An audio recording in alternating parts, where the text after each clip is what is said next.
El día de hoy, junto con mis compañeros Andrea Pitia, Juan Pablo Montoya, María Angélica Rey, Mariana Tausa y mi persona, Melanie Espinosa, les hablaremos acerca del socialismo, mercantilismo, feudalismo y capitalismo, cuatro corrientes económicas que nos llamaron mucho la atención. El socialismo es una ideología política y económica en la cual se considera al Estado como el responsable del bienestar de la sociedad a través de de la justa repartición de las riquezas, entendiendo el Estado como el dueño de la producción, siendo esta una etapa previa al comunismo. El socialismo nace como tal de la mano de Karl Marx y Friedrich Engels, quienes analizaron la situación de las fábricas y cómo, a cambio de un mísero salario, los trabajadores tenían que pasar jornadas de 14 a 16 horas, esto sin descanso o vacaciones, además de que de un trabajo infantil muy marcado y y una nula seguridad médica, mientras que los dueños de las fábricas se enriquecían, llegando a la conclusión que el capitalismo era fundamentalmente injusto, al igual que los sistemas económicos anteriores, ya que Marx veía la economía como en una constante evolución, siguiendo diferentes pasos, como lo fue una vez el feudalismo, pasando al capitalismo, etc. Él proponía el nuevo paso como el socialismo, que era la forma de llegar a este sistema económico perfecto que es el comunismo. Para esto se inspiraron en luchas de carácter socialista que habían ocurrido antes, publicando el Manifiesto Comunista que instaba a los trabajadores del llamado proletariado a arrebatarle el poder a los capitalistas, planteando como base de la sociedad ideal al comunismo. Pero este no se pondría a prueba hasta 40 años después de la muerte de Marx, con la Revolución Rusa, ya que en esta se crea la Unión de República Socialista Soviética, la tan conocidísima URSS, sistema que siguieron otros países, pero esto acarreando varios problemas, entre ellos regímenes autoritarios, falta de innovación y una marcada represión.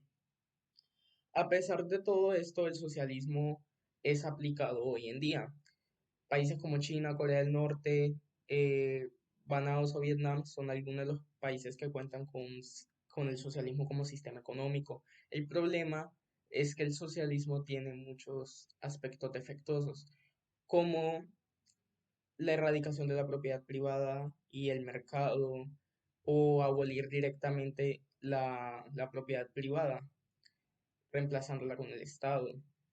También por la presión y el bloqueo económico que sufren por otros bloques, especialmente el capitalista, ya que este lo ve como una amenaza al ser su principal adversario, además del comunismo. Un ejemplo de este bloqueo económico y cómo puede deshabilitar al socialismo es lo que ocurrió en Cuba. Cuando Cuba se volvió una república socialista, inmediatamente Estados Unidos se puso como niño bullying, por llamarlo de otra forma, y a cualquiera que intercambiara o tuviera alianzas económicas con Cuba, dejaría de tener alianzas económicas con Estados Unidos, que era el principal eh, país relacionado con la economía en esa época, por lo cual no fue conveniente para ningún país seguir teniendo relaciones con Cuba, directamente las cortaron. De ahí que la economía cubana cayera en picada, reemplazándola con el Estado. También por la presión y el bloqueo económico que sufren por otros bloques, especialmente el capitalista, ya que este lo ve como una amenaza al ser su principal adversario, además del comunismo. Un ejemplo de este bloqueo económico y cómo puede deshabilitar al socialismo es lo que ocurrió en Cuba. Cuando Cuba se volvió una república socialista, inmediatamente Estados Unidos se puso como niño bullying, por llamarlo de otra forma, y a cualquiera que intercambiara o tuviera alianzas económicas con Cuba, dejaría de tener alianzas económicas con Estados Unidos, que era el principal eh, país relacionado con la economía en esa época, por lo cual no fue conveniente para ningún país seguir teniendo relaciones con Cuba, directamente las cortaron. De ahí que la economía cubana cayera en picado. Hablando de las características del socialismo, podemos encontrar la planificación económica. En la economía socialista, todas las actividades económicas, la producción, distribución, intercambio y consumo, son planificadas y coordinadas por una autoridad central del Estado. Esto con el objetivo de producir solo lo que es necesario y evitar remanentes. Por esta razón, no está impulsada por las leyes de la oferta y la demanda, como ocurre en el capitalismo, donde sabemos que existe una sobreproducción innecesaria. Por otro lado, encontramos la propiedad pública. Es, a decir verdad, la característica central de una economía socialista, pues en la que los medios de producción y de distribución son controlados y regulados por el Estado. Esto con el objetivo y el afán de mantener una sociedad justa, a diferencia de lo que conocemos en el capitalismo, donde ya sabemos que la propiedad privada se reparte de manera desigual entre los ciudadanos. Ahora, otra característica que podemos anotar del socialismo es la sociedad igualitaria. En el sistema socialista, la riqueza es distribuida de manera igualitaria entre los ciudadanos, con el objetivo de que no recaiga en manos de una minoría. De esta manera pretende desintegrar lo que conocemos como clases sociales y equiparar el acceso a los bienes y servicios para toda la sociedad. Además, otra característica es la falta de competencia en el mercado. En el mercado socialista no existe la competencia, dado que el Estado es el único emprendedor y es quien controla los precios. No existe la elección del consumidor, solo puede comprar lo que el Estado provee. Este tipo de intervención pretende evitar la explotación laboral y el monopolio del mercado. Es necesario aclarar que el sistema socialista se caracteriza por el Estado que administra los medios de producción de toda la sociedad. De modo que son las empresas estatales o las cooperativas las que tienen autogestión de la clase obrera, las que se ocupan de dar impulso a la economía. El objetivo primordial del socialismo es contribuir a una sociedad justa con un reparto igualitario y equitativo de la riqueza. Para eso necesita que los medios productivos sean administradores por una autoridad central y no por la propiedad privada en sí. Pese a lo mencionado anteriormente, aún existen opiniones contrapuestas entre los socialistas respecto a la extensión y el tipo de propiedad pública que la sociedad debería controlar. Algunos han sostenido que casi todo debe ser propiedad social, excepto los artículos personales como la ropa. Otros, como los denominados socialdemócratas, suelen aceptar el libre mercado como sistema económico básico, pues consideran que junto con una considerable intervención del Estado se pueden corregir desigualdades sociales. El capitalismo es un sistema socioeconómico que surgió luego de la caída del feudalismo medieval. Este sistema es propio de las sociedades industriales burguesas y actualmente es el que predomina en el siglo XXI. Sus rasgos principales son la propiedad privada y el ejercicio del libre comercio. Es necesario que éstas existan porque así cada quien puede invertir en lo que quiere y cosechan los frutos o pérdidas que el mercado les depare. El capitalismo propone que el dinero marque el intercambio de los bienes y servicios y que éste sea obtenido de diferentes maneras, tales como lo son la remuneración del trabajo, el dinero proveniente de las rentas y el que es el resultado de inversiones. Las principales características del capitalismo es que su modelo económico se basa en la idea de la oferta y la demanda y que además promueve la competencia para así generar mejores ingresos. Por lo tanto, en las sociedades capitalistas, las relaciones de producción y trabajo y de consumo de bienes y servicios están basadas en un sistema salarial y de precios, de tal manera que las personas consumen lo que su cantidad de dinero les permite. Actualmente, en el siglo XXI, el capitalismo se redefine bajo nuevos parámetros políticos, económicos y culturales, de tal manera que es presentado como un modelo económico renovado donde la rueda no se detiene y se buscan nuevas formas de reproducción y se blindan las ya existentes. En el ámbito político, se apuesta por un gobierno corporativo global, es decir, uno donde no haya necesidad de eliminar las instituciones, sino que las capacidades estén a favor de las corporaciones. La tensa relación entre capitalismo y democracia se debe a que la democracia se considera una traba para el desarrollo económico. Por lo tanto, se propone que los negocios se realicen bajo la supremacia de una absoluta seguridad jurídica.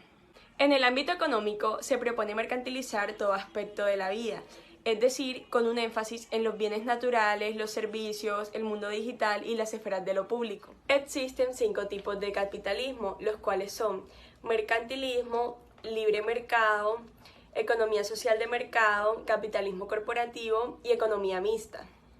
El mercantilismo es una doctrina que nació en Europa en los siglos XVI y XVIII.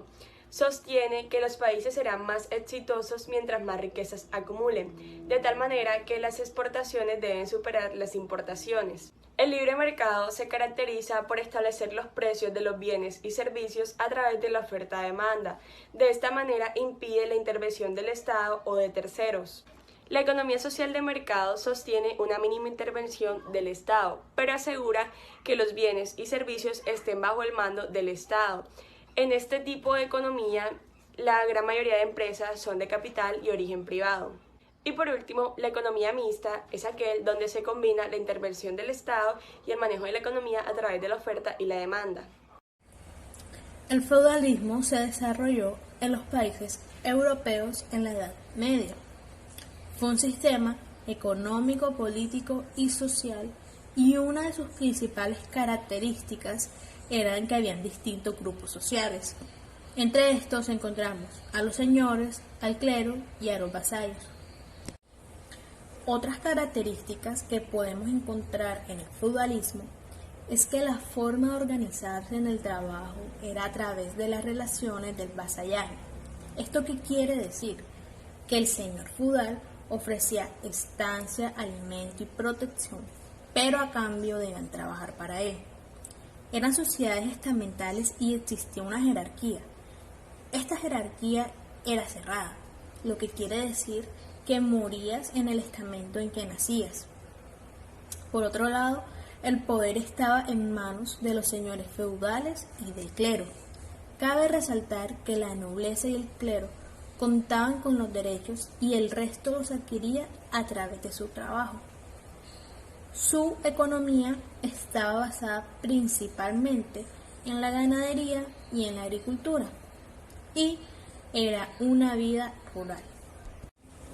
Realmente resulta difícil de creer cómo está aún presente esta corriente en nuestra sociedad.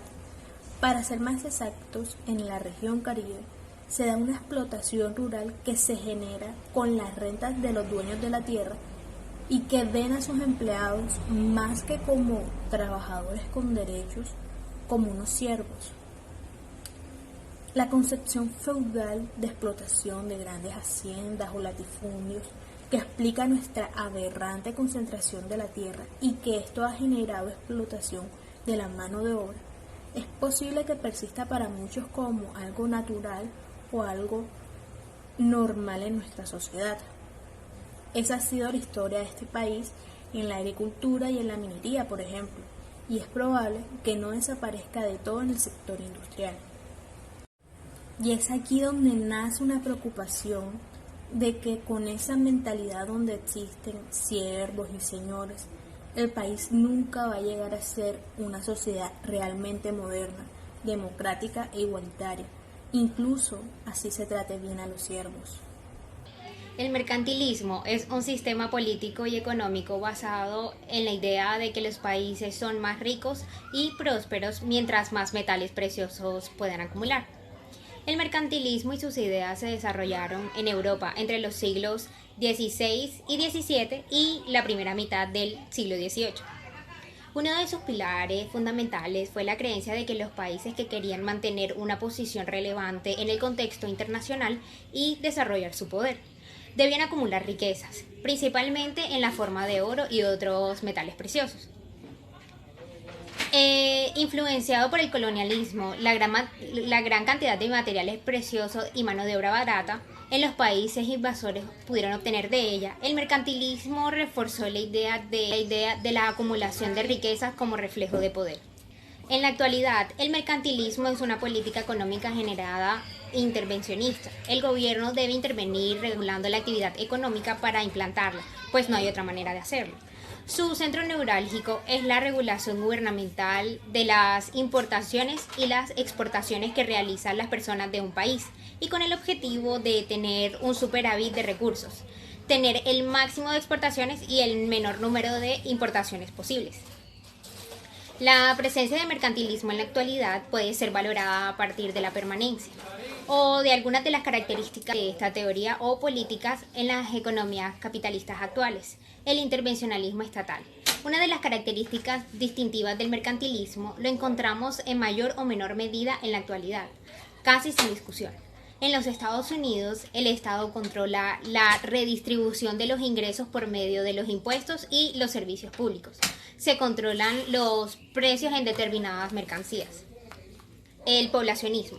Aun cuando existen divisiones antagónicas del derecho de si una gran población sea positiva o negativa para el desarrollo económico, muchos autores sostienen, al igual que los mercantilistas, que los países en vía de desarrollo en el poblacionismo es positivo. La balanza comercial positiva. En la actualidad, la balanza comercial puede estar negativa y ser compensada por otras variables, pero en términos generales se sigue aceptando que las ventas deben exceder a las compras. El proteccionismo. Esta política se ha alterado a través de la historia con la tesis librecambista. En la actualidad, ambas figuras se entremezclan entre sí en el panorama mundial. Ahora le vamos a hablar sobre las características del mercantilismo. Riqueza e interés nacional. La recolección de riquezas nacionales es el objetivo y la característica principal del mercantilismo. El oro y la plata se consideraban como las reservas de mayor significancia de todas las riquezas. Esto se brindaba al Estado mayor poder. En otro aspecto importante de este tipo de economía era la nación que tuviera más tierras, mayor riqueza, tenía por tanto un enfoque en las que trabajar. Ahora le vamos a hablar sobre la reservación de materiales preciosos. Algunas naciones, por no tener metales preciosos, manifestaban su consumo por medio de comercio de exportación. Por lo tanto, los salarios eran sumamente bajos. En el mercado interno, esto con el fin de promover las exportaciones y de este modo promover a grandes reservas y metales preciosos. Beneficio de balanza comercial. La economía de este sistema se encontró en un tipo de balanza comercial que se mantuvo durante mucho tiempo, debido a la elevación de precios que dio como resultado la obtención de grandes cantidades de dinero. Su papel dentro de este sistema es totalmente impredecible e importante. Esto se debe a que puede maximizar su poder para transformarlo en un Estado controlador y soberano. Para que esto suceda, se deben utilizar los mercados para lograr garantizar la economía y la propiedad privada. Ahora continuamos con los objetivos económicos. Estos se relacionan directamente con los intereses de la acumulación del poder, lo que se puede producir una solidez económica y a su vez darle más importancia al Estado políticamente. Importación y exportación. El mercantilismo favorece más a la exportación que a la importación, ya que tiene como el objetivo de obtener la mayor cantidad de riquezas posibles para la nación por medio del intercambio comercial. Continuamos con el manejo de los impuestos aduaneros. Este fue más importante característica que controló el Estado para lograr establecer los impuestos aduaneros para las importaciones. Ahora hablaremos sobre la población. Para el comercio este sistema era primordial el aumento de la población, debido a que había una mayor cantidad de trabajadores para mantener este modelo económico y con salarios mínimos. La mayoría de veces el trabajo no era recompensado monetariamente, debido a que al comienzo de la expansión de este sistema los empleados eran esclavos y siervos. Ahora continuamos con la doctrina mercantil, paso al liberalismo. Esta doctrina se basa en medidas importantes como primero, el crecimiento de la población para aumentar la cantidad de trabajo como fuente económica. Segundo, la unificación del mercado interno y como por último tercero, la formación monopolista. Este sistema con el paso del tiempo generó muchas fallas que conllevaron a ciertas acusaciones al Estado por intervenir demasiado en la economía. Esto permitió a la economía liberal tomar lugar y fue de allí donde se regularizó el comercio para cada individuo, dejando al Estado totalmente limitado a su protagonismo e intervención económica.